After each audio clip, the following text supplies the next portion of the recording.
Clybiau Plant Cymru Kids Clubs was set up back in 2001 to help communities across Wales develop and support affordable, accessible, quality out-of-school childcare clubs. An out-of-school childcare club is an after-school club or a holiday club that supports working families or parents wishing to return to work or training. We are also an approved training centre, so we provide training and resources to play workers.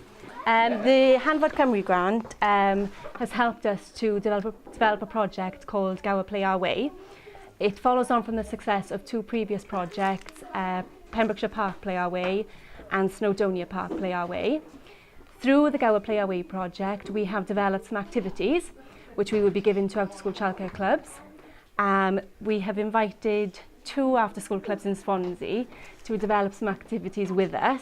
So they're going to have a go at the activities, which you can see here, tell us what they think, and then if we use their feedback to produce the final project. The final project will then be featured in our Nature Zone pack.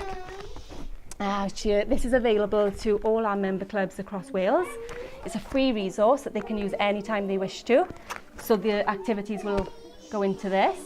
We'll also be holding a launch event later in the year where we'll bring play workers together to network, to learn more about the project and to have a go at the activities to take back to their settings.